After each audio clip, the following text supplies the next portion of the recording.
People in Teignmouth and Dawlish are being urged to have their say about the shape of future health and care services once a new £8 million health and wellbeing centre is built in the heart of Teignmouth.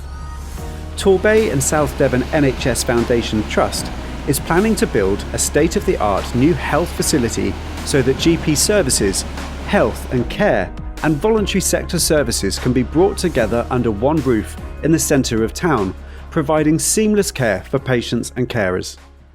My name is Dr. David Greenwell. I'm a GP in Torquay and I'm the clinical representative for the area which includes Teignmouth and Dawlish on the governing body of the NHS, Devon CCG.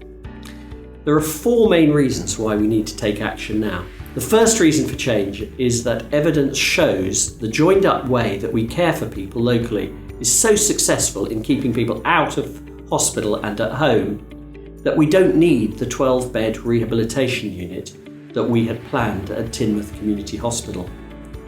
We can now treat 4 times as many people in their own homes that we could in a rehabilitation ward in Teignmouth Community Hospital, with the same investment, which is better for local people and better for the NHS.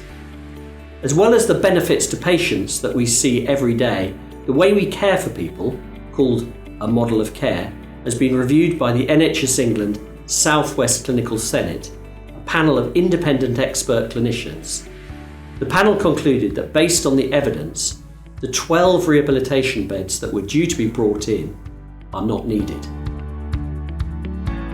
The second reason for change is the vital need to safeguard the future of GP services in Teignmouth.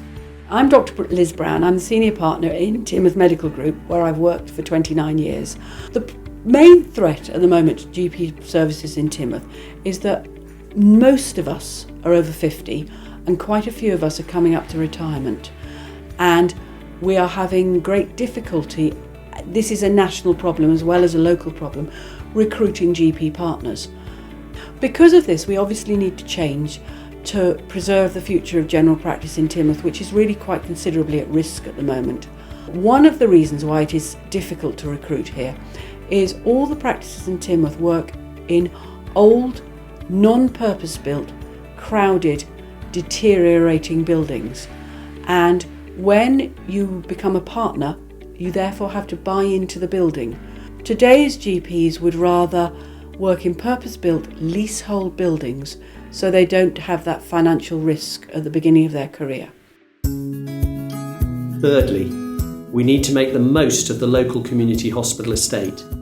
Teignmouth Community Hospital needs significant investment, while Dawlish Community Hospital is a modern building able to provide the services needed.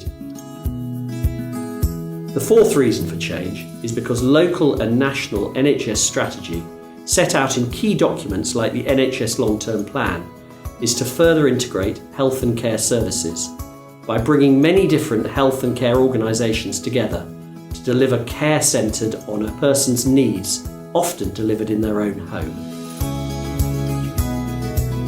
In 2018, we carried out a 6-week engagement programme asking local people what they thought of the opportunity to bring some health and care services together in a new building in Teignmouth.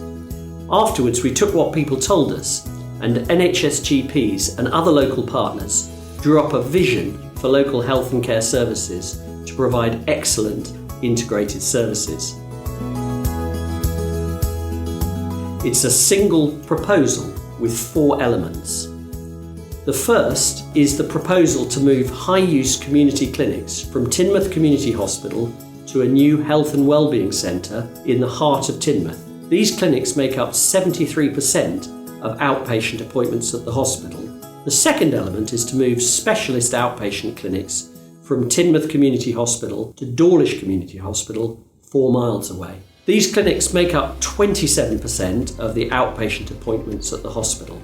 The third element is to move day case procedures from Teignmouth Community Hospital to Dawlish Community Hospital. These are minor procedures that require a specific treatment room. About 14% of these appointments are attended by people living in Teignmouth or Dawlish, but 86% are attended by people who live outside the Teignmouth and Dawlish area. And the fourth element is to continue with the current model of community-based intermediate care, reversing a 2015 decision to establish 12 rehabilitation beds for patients from across South Devon in the Teignmouth Community Hospital. If the proposals were implemented, Teignmouth Community Hospital would no longer be needed for NHS services and would likely be sold to generate funds for reinvestment in the local NHS. Local people have been extensively involved in the shaping of this proposal, and this consultation process is a formal opportunity to get involved and have your say. There are lots of different ways to get involved, from filling in the survey to attending one of our consultation events. We really want to hear from local people. These issues could affect your NHS services for years to come, so it's important that all parts of the communities take part. Thanks very much for listening. You can find out more by visiting the Devon CCG website.